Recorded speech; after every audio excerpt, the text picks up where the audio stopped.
The European Union seems to have raised its ugly head because Keir Starmer, Rafe, it would appear, wants to try and get ever closer union with the organisation that we left in 2016.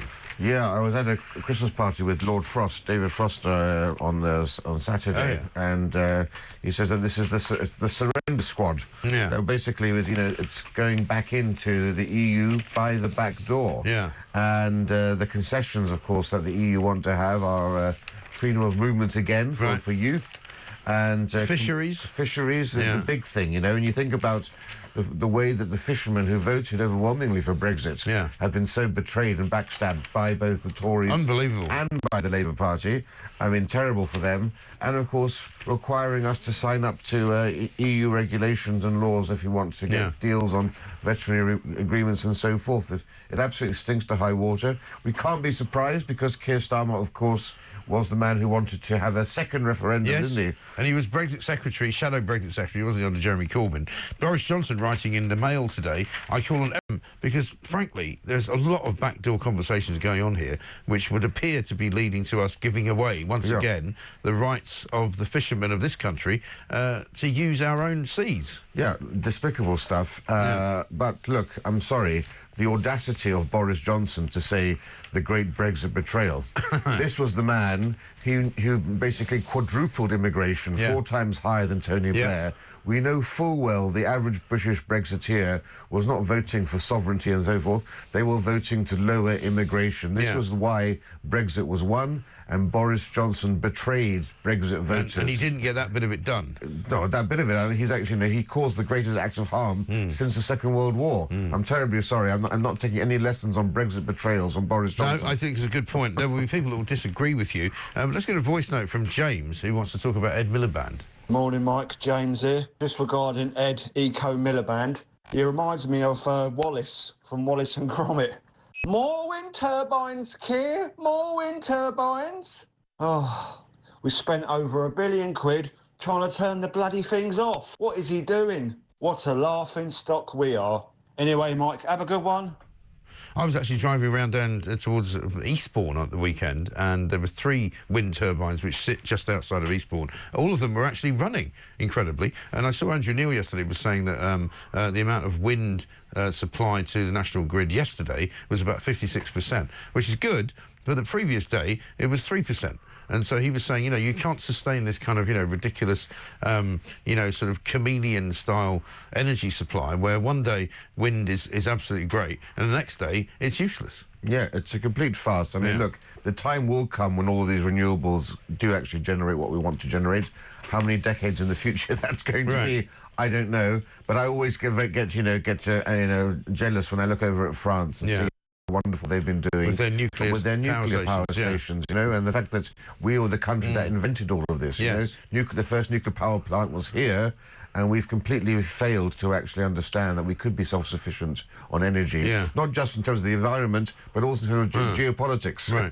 But we have, unfortunately, the most expensive electricity in the world, certainly in the most of Europe. Let's have a look at what Ed Miliband had to say about wind turbines. He posted this on Friday, which we actually, I think, reported on Friday, but he's been taking an awful lot of flack as a result. Have a look. So I'm here with Keir Starmer, and we're playing Just a Minute with a difference. We're talking for 1 minute as we walk the length of this 108-metre wind turbine blade without hesitation, deviation or repetition about clean energy. Chris. Look at the size of this thing. This monster is going to be in the seas around this country generating clean electricity in the next few months. It is amazing to see the extent of what we're doing in this country. And what's so exciting about this is it's about energy security and lower bills. It's about tackling the climate crisis. And it's about good jobs for people here in Hull.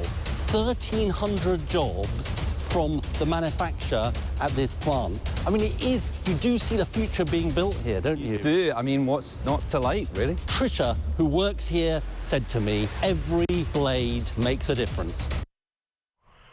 Yeah, unfortunately we couldn't watch the last 8 minutes because you want to kill him.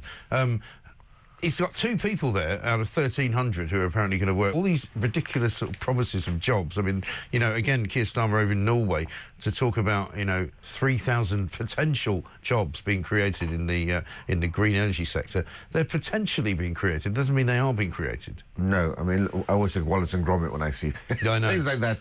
This man is a snake oil salesman. He is. You know, when I see him there, I just think about one of these guys standing on a soapbox trying to sell you some hair lotion or elixir, you know. It's a brilliant thing. Yeah, it's the best thing you'll ever have. You'll never need anything more in the future.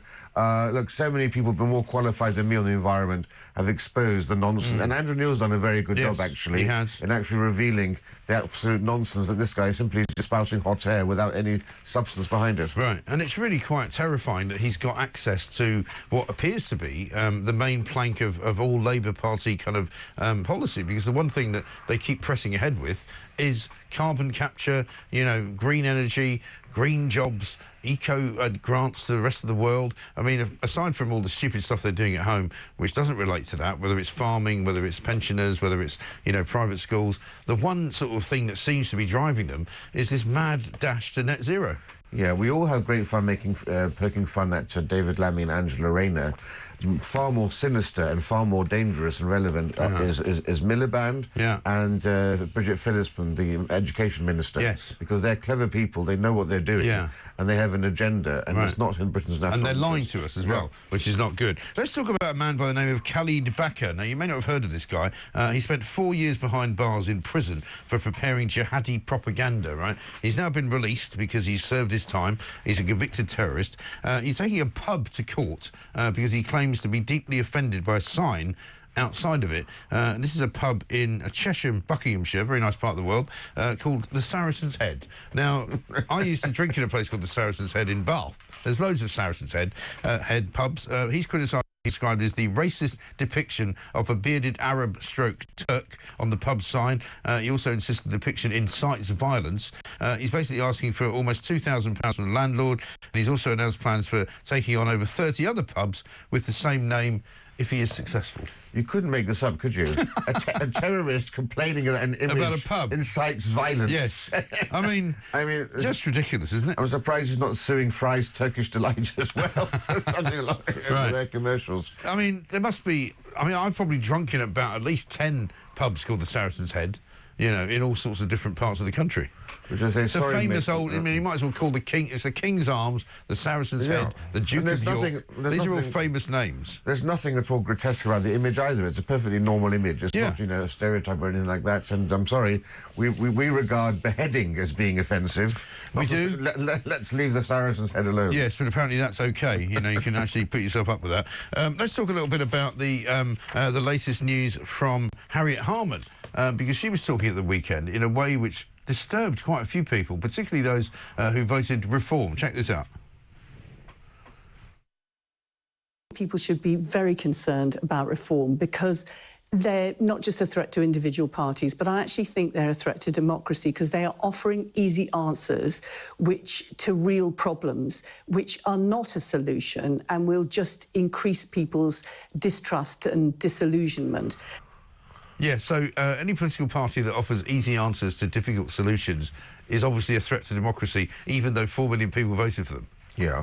What is she on? What's wrong with these people? Harriet Harperson just exemplifies and personifies the arrogance of the elite that have led this country down the garden path. Yes. And and the disdain with which they refer to populist parties. Yeah. I'm sorry, the clue's in the name. Populist means they're popular. Well, I've always wondered about that, you know, because I used to ask this question when they called Donald Trump populist. I'm like, what's wrong with being populist? Yeah. I mean, doesn't that make you popular? Apparently it's a negative for some people. But it just goes to show you how scared they are. They fear the electorate because they know that the electorate's, you know, motivations and goals and desires are completely anathema to their own ones. But how can you say, live on public television, knowing that you're speaking on a microphone, knowing that you actually could be being recorded, that basically any political party which is legitimate is a threat to democracy? I mean, it's ridiculous. Well, and of course we know from the Brexit vote that actually, you know, even if they don't vote for Reform, most British people share a lot of the same views as the Reform Party. You know, these are decent, you know, God-fearing people in this country, and to just, you know, it's equivalent to Hillary Clinton's deplorables. You know,